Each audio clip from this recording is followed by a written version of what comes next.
Gazette du Togo, une vision sur l'actualité togolaise et sur le monde. Cette énième grève dans le secteur de la santé. Oui, comme tu le dis, tu as dit les réelles raisons. Il n'y a pas de raison cachée. Il n'y a pas de raison cachée. Les réelles raisons, c'est les mêmes raisons.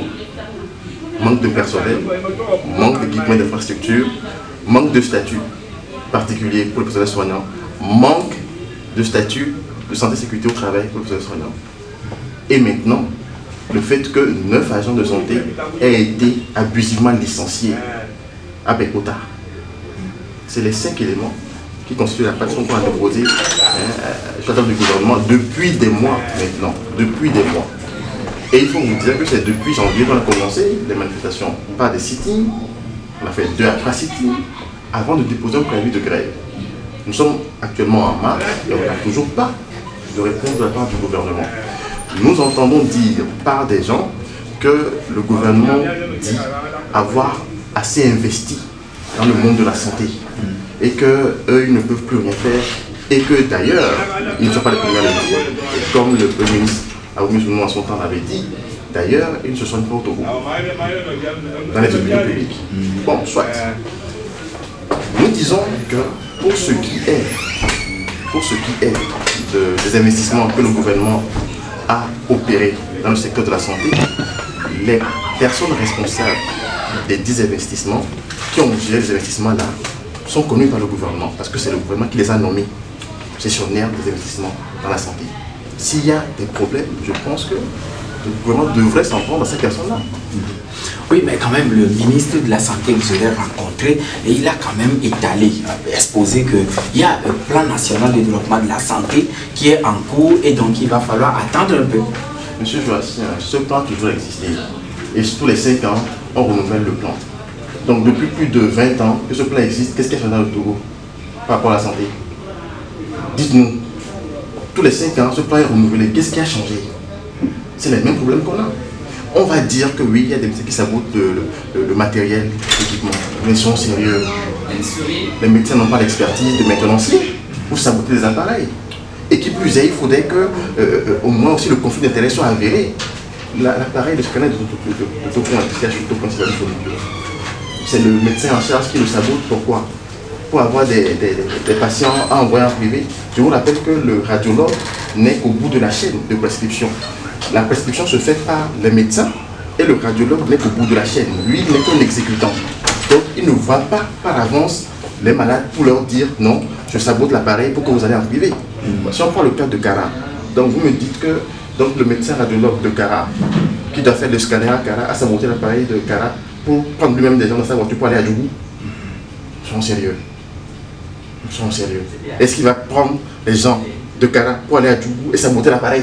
Parce que lui, il a bon cœur, il a du carburant à donner, à revendre.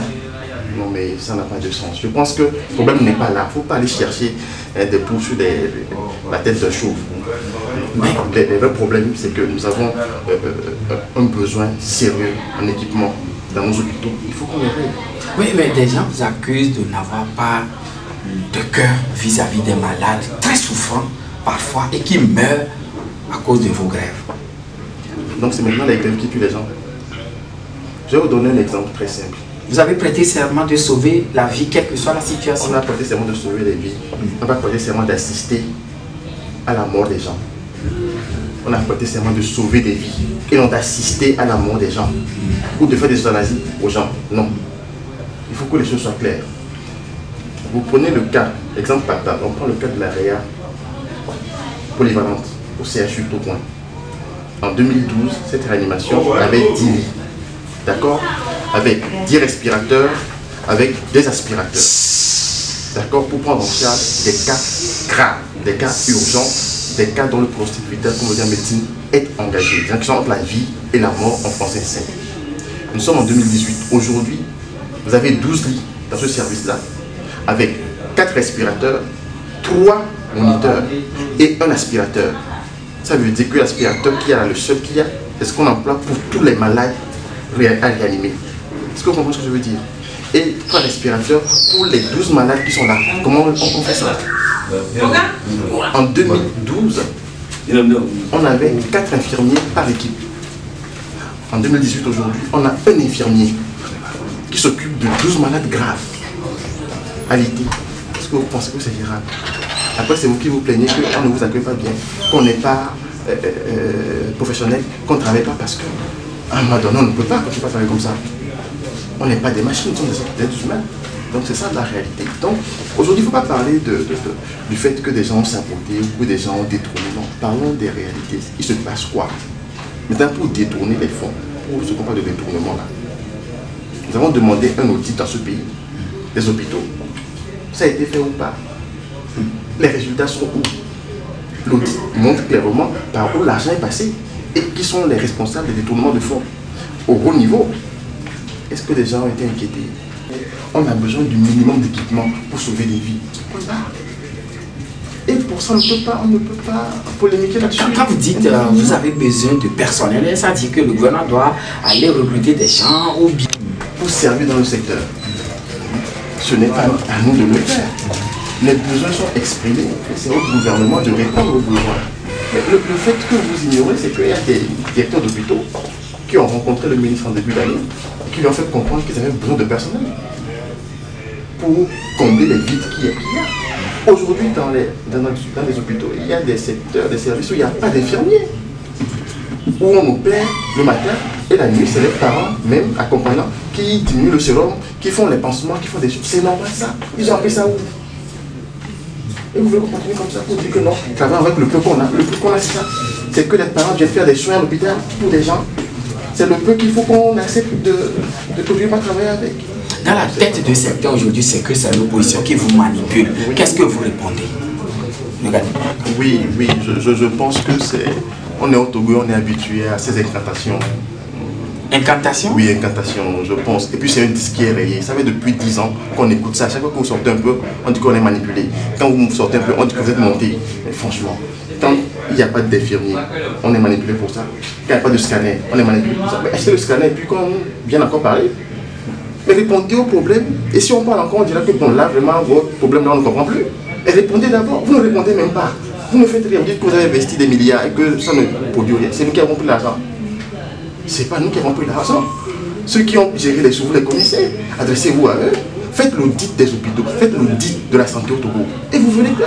Oui, mais quand même, par rapport à cet aspect précis, c'est comme si vous faites du chantage.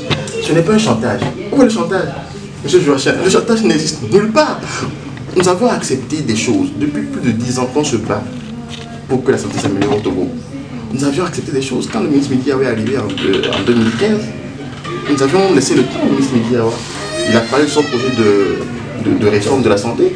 On a dit oui, ok, on n'est pas contre, on n'est pas contre. Mais là, il y a des besoins urgents. Réglons-les, c'est tout ce qu'on demande. Ni plus ni moins, on n'est contre personne. On ne fait du chantage à personne. Est-ce qu'il est vrai qu'il n'y a pas de scanner au CHU Togo? C'est vrai, non? Pourquoi on n'achète pas un autre scanner? Et on ne met pas les gardes pour contrôler comment le scanner est géré? Je pense que c'est ce qu'il faut. En faisant ces réclamations, est-ce que vous avez pris en compte aussi l'aspect selon lequel on est déjà en plein exercice du budget 2018? Non, on a commencé par déposer cette plainte-là avant 2018. Monsieur Joachim, nous avons au CHU Sonipio, au CHU Kara, il n'y a pas de scanner. On en a acheté deux, les deux ne travaillent pas. Ce n'est pas nous qui avons saboté les appareils, ils ne travaillent pas. Et comme je ne vois pas l'intérêt d'un médecin, radiologue de l'hôpital de Kara, de saboter un scanner et de prendre sa voiture pour amener à Djougou. Je ne sais pas quel intérêt il y a derrière. Je ne vois pas le rapport. Enfin, je ne vois pas le rapport.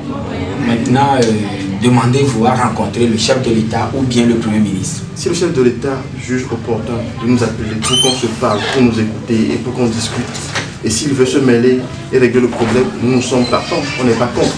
Mais comme vous le dites, franchement, il faut que les gens arrêtent de raconter des âneries en parlant de manipulation par les opposants, franchement. Et même je demande que cette même personne se promène et qu'elle vienne au CHU pour voir les réalités. Pour voir les réalités. Donc je crois que nous on a dépassé ce stade-là maintenant. Nous sommes dans une logique de trouver des solutions à nos problèmes et de pouvoir soigner les Togolais. Docteur, il faut le remercier.